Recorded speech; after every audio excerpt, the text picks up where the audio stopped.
Saben ustedes que ha habido una reunión del Consejo de Gobierno, una reunión extraordinaria, que tenía como único orden del día la modificación y perfeccionamiento de la base de ejecución número 19 del presupuesto de la ciudad para el año 2015, que, para que todo el mundo nos entienda, es el asunto de el más menos 500 euros. Es decir, aquellos gastos superiores a 500 euros que, tal y como estaba previsto hasta ahora en la base de ejecución, pues deberían tramitarse de la manera en que estaba establecida en la propia base, ¿no? En cuanto el Gobierno, a través de la señora Vela, anunció el viernes pasado, creo recordar, que el Gobierno iba a modificar esta base, se levantó una tormenta, como este temporal de viento que vamos a tener en estos 2 próximos días. Y desfilaron, no sé si por aquí o por sus sedes respectivas, no todos, pero la inmensa mayoría de los que integran la leal oposición, a decir que el Gobierno era alérgico a la honradez en unos casos, y otros pues decían que esto suponía la vuelta a favorecer a los amigos del Gobierno, ¿no? Esto es un poco lo que han dicho, digo a modo resumido. Habrán dicho cosas más gruesas, pero yo, por sintetizarlas y por ser un poco educado. Hemos tenido, después de la reunión del Consejo de Gobierno, una comisión informativa a la que el señor Mohamed Ali ha declarado ilegal. El señor Mohamed Ali, el portavoz de Caballas, el colíder de Caballas, ha declarado esa comisión informativa ilegal porque, de acuerdo con lo que establece el reglamento vigente de la Asamblea, la presido yo.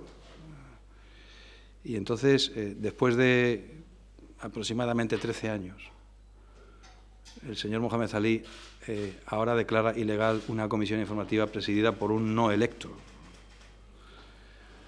Pero le he dicho que no se preocupe, que si en todo caso la comisión fuera ilegal, porque así lo dictaminara un juez, porque claro, es que ya atribuirse también la determinación de lo que es legal y lo que es ilegal un diputado de la Asamblea es un poco ya hasta preocupante, cosa a la que él ha respondido.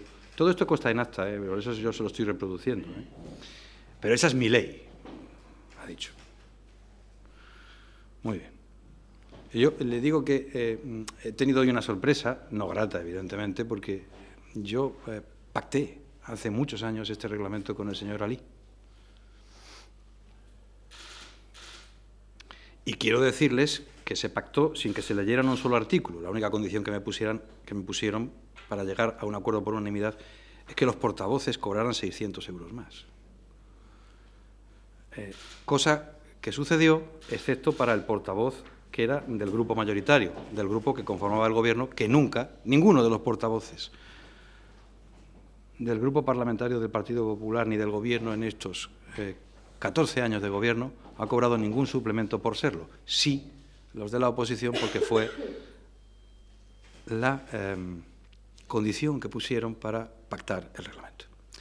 Pero el reglamento preveía precisamente que consejeros del Gobierno, no miembros de la Asamblea, presidieran comisiones. Está previsto. Y hoy, de repente, no le ha gustado. Y ya le he dicho, está muy mal que se intenten cambiar las reglas de juego cuando existen fuertes discrepancias políticas, ¿no? Eso es como no soporto lo que estoy oyendo y entonces simplemente te cierro la boca, ¿no? Pero no con argumentos, sino de un puñetazo. Entonces, claro, aquí parece que ya está todo el mundo descubriendo verdaderamente lo que son de verdad, no lo que aparentaban hasta ahora. En cualquier caso, la base de ejecución que vamos a modificar, y que si un juez declarase de aquí a pasado mañana la comisión ilegal por mi condición de no electo, lo presentaríamos como un asunto de urgencia al Pleno. De estos 20 y tantos que presentan ellos todos los plenos, pues uno más. Pero en este caso lo presentaríamos nosotros, ¿no? En el ejercicio de un derecho también legítimo que tiene el Grupo Parlamentario del Partido Popular y que utiliza muy escasamente de presentar algún asunto de urgencia, ¿no? O sea que el Pleno lo va a aprobar, con toda seguridad. Por un mecanismo o por otro. Luego ya les contaré el resto de calificativos que me he dedicado en la comisión, antes de que se los cuente él, porque yo suelo contar la verdad. La base de ejecución lo que viene a decir, como queremos que quede redactada, es que entre los 500 euros que saben ustedes que hasta 500 euros no hay ningún tipo de fiscalización, porque nos parecen gastos tan menores que lo lógico es que se utilice el criterio del responsable del área, del funcionario que dirija ese negociado, para hacer las compras que estime oportunas. Que entre 500 euros y el límite que establece la Ley de Contratos del sector público para servicios y suministros, que son 18.000 euros, o para obras, que son 50.000 euros, esto lo recuerdo, se lo refresco a ustedes para que sepan en qué límite nos estamos moviendo.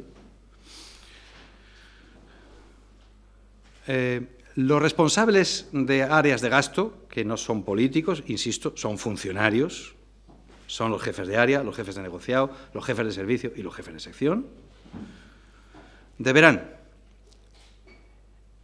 invitar, no ni a una, ni a dos, ni a tres empresas, sino a todas las empresas del sector, a todas las empresas del sector en cuestión, sobre lo que se quiera obtener un suministro o un servicio, o si se trata de construcción, de obras, hasta 50.000 euros, a todas las empresas de obras, a todas, invitar a todas, dar un plazo de 5 días para recibir los precios y adjudicársela al más barato.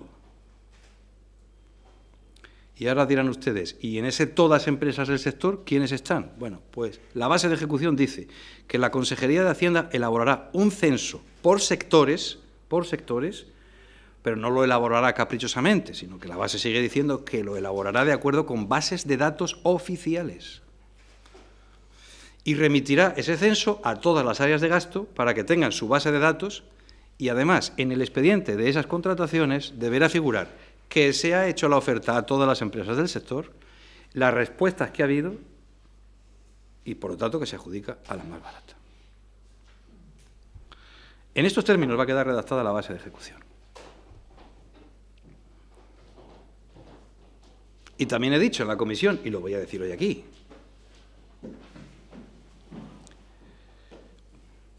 ¿qué pretende esta modificación?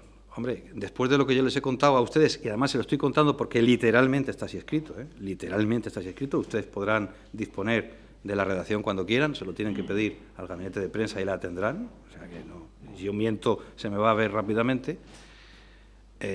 Una vez que ponemos en competición a todos los empresarios de un sector, ¿dónde está el trato de favor hacia uno, hacia dos o hacia tres? Desaparecido. No puede ser. O sea, no puede haber trato de favor. Claro, lógicamente, estamos en la obligación de adjudicárselo a quien haga el mejor precio. Pero yo creo que eso ya, discutir eso ya sería querer discutirlo todo, ¿no? Quiero decirles, hay cosas por las que ni nosotros ni nadie, a las que se puede sobreponer, ¿no? Y es que al final, en igualdad de condiciones, nosotros tenemos que darle, en igualdad de condiciones, esto es lo que hay que garantizar. Tenemos que poner, al final, tenemos que dar otorgar el contrato a quien lo ofrezca a mejor precio. Eso es indiscutible, ¿no?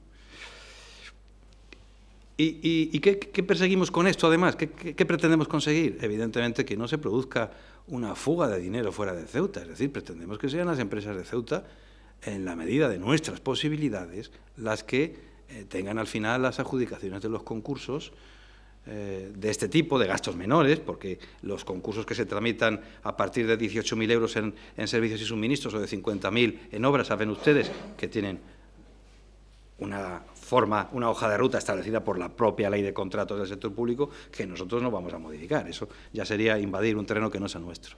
Es cierto que la ley esto no lo tiene regulado, lo de los contratos menores, no lo tiene regulado. Es decir, cualquier autoridad pública que en uso de sus atribuciones haga un contrato menor a dedo, nadie le puede reprochar desde el punto de vista legal nada. Nos estamos nosotros autoexigiendo y autorregulando cosas que la ley no regula, pero lo hacemos porque queremos, porque estamos convencidos que de esa manera aplicamos un sistema de transparencia y de competitividad mejor para la economía de Ceuta. ¿Dónde, a nuestro juicio, a juicio del Gobierno, ha fallado la anterior base de ejecución? No precisamente en evitar el que haya ahorro económico, porque esta también lo persigue. Al poner a competir a todo el mundo, también persigue ahorro económico. Al adjudicárselo al más barato, también persigue el ahorro económico. Es verdad que la otra base era más abierta, más genérica y, por lo tanto, permitía entrar en competición a los grandes suministradores de fuera de Ceuta. Como ustedes comprenderán, ahí los empresarios ceutíes lo tienen muy complicado, competir con grandes suministradores y grandes almacenistas del otro lado del estrecho. No les voy a hablar de marcas porque no tengo nada a favor ni en contra de nadie, pero lo cierto es que las pequeñas y medianas empresas de Ceuta, a la hora de hacer precios para determinados suministros, no puede competir en ningún caso con los grandes competidores que están al otro lado del estrecho porque son multinacionales. Entonces, esto no habíamos dado con la tecla. Es decir, nosotros quisimos proteger un bien jurídico, proteger la transparencia, proteger el ahorro, pero con esto además conseguimos proteger, en la medida de nuestras posibilidades, otro bien que es tan preciado para nosotros como los que yo les he dicho antes, que es nuestra actividad económica como sociedad. Y en este sentido creo que la modificación de la base lo que hace es perfeccionarla, no ir hacia atrás, sino dar un paso todavía más hacia adelante. Y para concretarles a ustedes, aunque esto no aparece escrito así, esto que yo les voy a decir no aparece escrito así en la base de ejecución, porque les he dicho que lo que aparece escrito literalmente es que ese censo se elaborará de acuerdo con bases de datos oficiales, y yo les voy a decir a ustedes que el criterio que va a utilizar la Consejería de Hacienda es el impuesto de actividades económicas. Eso se lo voy a decir yo a ustedes. Me podrán recurrir una rueda de prensa, pero no me van a recurrir una base de ejecución porque contenga algo que saben ustedes que podría ponerse en tela de juicio. Pero ya les digo yo a ustedes que será el IAE, que saben ustedes que el IAE es un impuesto de carácter local y que, por lo tanto, refleja todas las actividades económicas de los empresarios radicados en esta localidad. Bueno, esa es, en definitiva, la propuesta que se va a someter al Pleno, que a nuestro juicio cumple, porque tiene un informe favorable, los criterios, tal y como está redactada, cumple con los criterios que establece no solamente la legislación española, sino la legislación europea, autorregula a esta Administración mucho más allá de lo que debería autorregularse de acuerdo con las exigencias legales de la Ley de Contratos, pero al mismo tiempo introduce medidas de transparencia, de competitividad y de apoyo a nuestro tejido empresarial, que yo creo que es lo que le faltaba a la anterior base. Por eso, nosotros creemos que con esto la perfeccionamos y esta es la razón por la que hoy el Consejo de Gobierno ha autorizado la redacción que hemos presentado desde la Consejería de Hacienda a la modificación de la base de ejecución número 19. Esto es todo lo que ha dado de sí. Luego ya les digo que en la comisión informativa, que a continuación he convocado, me han dicho de todo, que me he bajado los pantalones, que yo hasta ahora estaba defendiendo justamente lo contrario. Hemos tenido una discusión no agradable en este sentido, ¿no? Porque yo me bajo los pantalones todos los días, pero no para cosas tan serias. Pero en todo caso, ni me he bajado los pantalones, ni yo ni el Gobierno, ni yo defiendo ahora cosas que no estuviera defendiendo antes. Y si me he sabido explicar, cosa que no siempre consigo, creo que quedará constatado que este Gobierno solo tiene como amigos a todos los empresarios de Ceuta, a todos, y así queda reflejado en la base de ejecución con la modificación que proponemos, ni a 3, ni a 4, ni a 1, ni a 2, a todos, que este Gobierno sigue buscando el ahorro, porque se introducen elementos de competitividad desde el momento en que ya no se dice a 3 solamente o a 2 que presenten ofertas, sino a todos, lo que abre más el abanico de competencia. Y bueno, y además, lo único que hemos perseguido como último objetivo es, bueno, yo creo que siempre estuvo en la mente del Gobierno, pero no acertamos seguramente con el modo elegido, pues yo creo que ahora sí, es el apoyo decidido al comercio local, no a ningún comerciante en concreto local, eso lo hacen otros. Yo me acuerdo aquí de las campañas que hacían algunos que ahora vienen aquí a defender la igualdad en favor de unos comerciantes y en contra de otros comerciantes, ¿no? No, nosotros no defendemos a ningún comerciante en concreto ni a ningún empresario en concreto, sino a todos los sectores productivos de Ceuta que queremos que también se unan a esta Administración en la tarea de dinamizar la economía de la ciudad y de seguir generando empleo y riqueza. Si tienen alguna pregunta, estoy a su entera disposición. Sí, yo quisiera preguntarle por el tema de la base de datos. ¿Se va a tener en cuenta que la empresa que pueda participar esté al corriente con la Hacienda Pública local? No, es que eso no es que se va a tener en cuenta, es que eso es una obligación legal, quiero decirle. Un contrato será menor, pero no deja de ser un contrato, ¿vale? Entonces, hay cosas, nosotros, ya le digo que, ya les he contado además, ¿no?, cómo lo estamos haciendo, ¿no? Tenemos que cumplir estrictamente la ley y creemos que la estamos cumpliendo, entre otras cosas porque la ley de contratos nos permite adjudicar este tipo de contratos sin licitación pública de ningún tipo. Por lo tanto, el que acotemos esto a través del impuesto a actividades económicas, entendemos que es abrir mucho más el abanico de las propias posibilidades que la ley permite, que es no abrir ninguno, ¿no? Pero en todo caso, lo escribimos como hay que escribirlo. Ahora, ya los requisitos que establece la ley para que cualquier empresa pueda contratar con la Administración, los requisitos básicos, eso no los podemos vulnerar en ningún caso.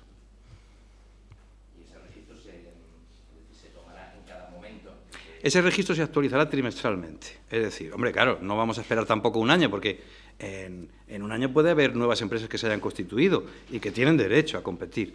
Pero claro, tampoco lo vamos a estar actualizando todos los días, porque entonces sería un follón. Trimestralmente nos ha parecido, y a los técnicos también les ha parecido, que es razonable, y por lo tanto trimestralmente se podrán incluir nuevas empresas que se sumen a los sectores competitivos, a los sectores productivos de cada área que trabaja con esta Administración. Sí. Todo aquel que tenga capacidad de prestar un servicio, un suministro o una obra a esta Administración va a tener la posibilidad. Invercar ha anunciado que Fiscalía emitirá a trámite de la denuncia. ¿Se esperaban esto? Mire, yo no comento las notas de prensa de Invercar, como usted comprenderá. Bueno, pero el hecho de que Fiscalía haya admitido... Ese es un hecho que comenta Invercar. Y usted da por hecho que eso es verdad. Usted traslada una información que dice Invercap y luego a continuación me dice, bueno, pero si Fiscalía... No, bueno, condicionémoslo, ¿no?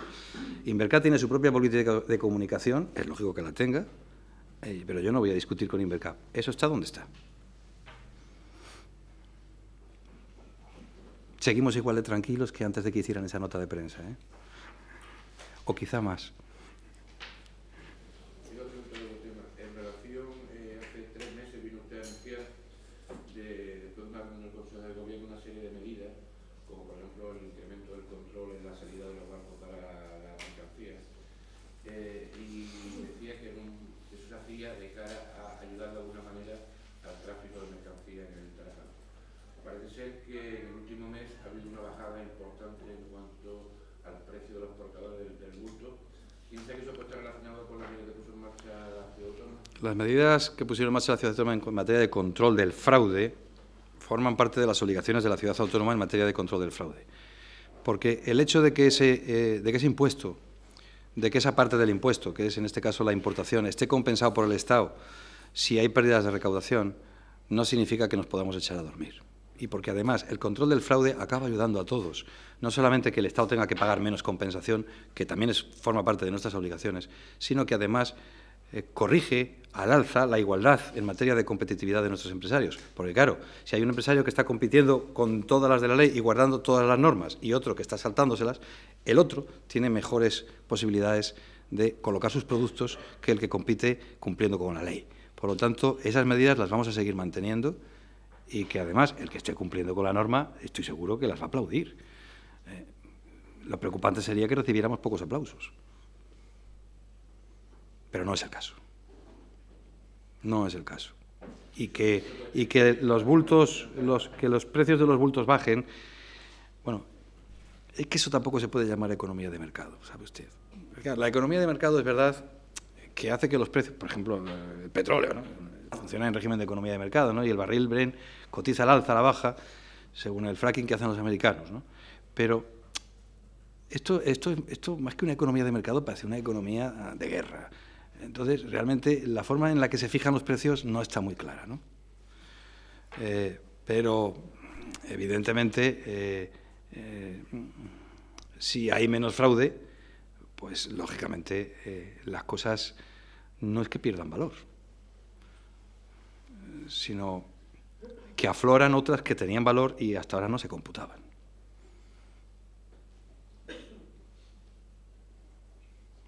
En todo caso, yo quiero decirles que cualquier comercio que no sea ilegal, a Ceuta le viene bien, pero que el comercio del fardo creo que sostiene más los intereses de Castillejos que los intereses de Ceuta. Estoy hablando del comercio del fardo, ¿eh? Es decir, hay muchísimas familias en el otro lado de la frontera que viven de esta actividad, ¿no? Y nosotros no queremos tampoco que en el otro lado de la frontera haya problemas de orden social. Esto yo se lo he dicho ya a ustedes más de una vez. Pero lo cierto es que ese comercio, el del fardo, a Ceuta, al empleo en Ceuta y a la riqueza en Ceuta le genera bastante poco.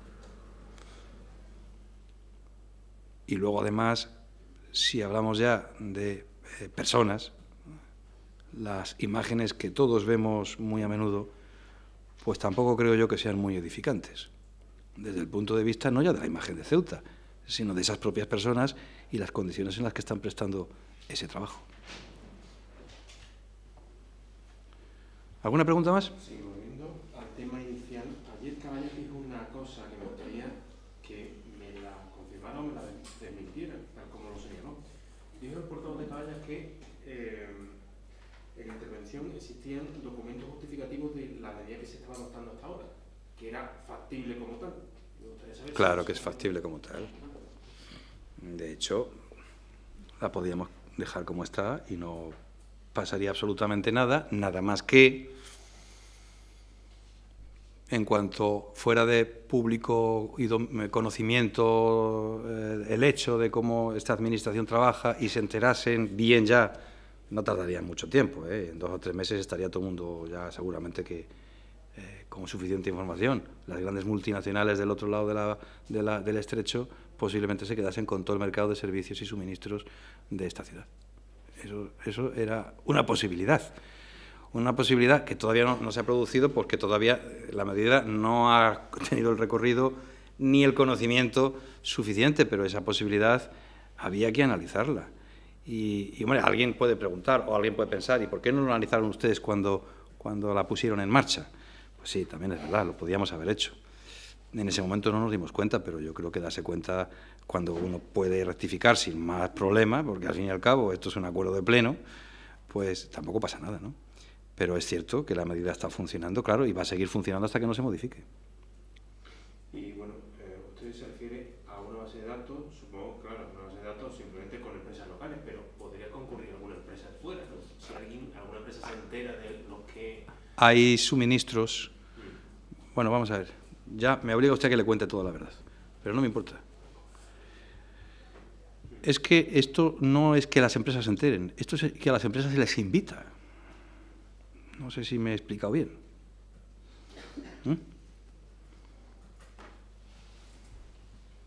Entonces, claro, usted va a querer entrar a mi casa sin que yo le invite. Pues, hombre, si fuerza usted mucho la puerta, a lo mejor acaba entrando. Luego también es verdad que hay determinados suministros que sabemos que no se pueden obtener en Ceuta. Suministros de tipo de laboratorio y algunas cosas así, que son muy importantes también para el funcionamiento de esta administración, y algunas cosas de determinados servicios que sabemos que no hay proveedores en Ceuta para suministrarlos. Por eso la base de ejecución habla de bases de datos oficiales, para poder invitar, en esos casos, a otros que no sean de Ceuta, porque claro, si no, nos quedaríamos sin el suministro. Yo creo que la base cumple perfectamente, el objetivo que se pretende. Insisto que son 3 cosas: transparencia, ahorro y apoyo al tejido económico local, cosa que, por otra parte, hacen en todas partes, O sea, en esto no somos nuevos. Aquí todo el mundo defiende lo suyo. Los andaluces, si pueden, le dan todos los contratos a las empresas andaluzas. Digo si pueden. Ya sé que hay cosas que no se pueden, pero si pueden, lo hacen. Y los asturianos, supongo que harán exactamente lo mismo, porque, claro, esto es así. Esa es la mejor manera de garantizar la erradicación de las empresas y de la población y que haya empleo y riqueza para todos, lo entiendo, claro.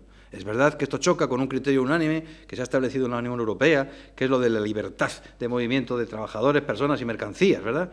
Esto también es verdad, pero también es verdad que la Unión Europea, al mismo tiempo que predica esto, luego resulta que es un espacio político donde cada vez hay más fracciones, más fraccionamiento desde el punto de vista social, ¿no? O sea, esto que íbamos a hacer, un espacio único, cada vez somos más distintos, ¿no? Entonces, al final, el proteccionismo a nivel de país existe, ¿no? Dígale usted a los ingleses que no protejan lo suyo, o a los alemanes, ¿no? Pero es que luego dentro de los ingleses, los escoceses también querían ser distintos y luego después, en fin, que esto es normal. Bueno, nosotros no vamos a ser los Quijotes más grandes del mundo, ¿no? Eso se lo dejamos a los de Caballas.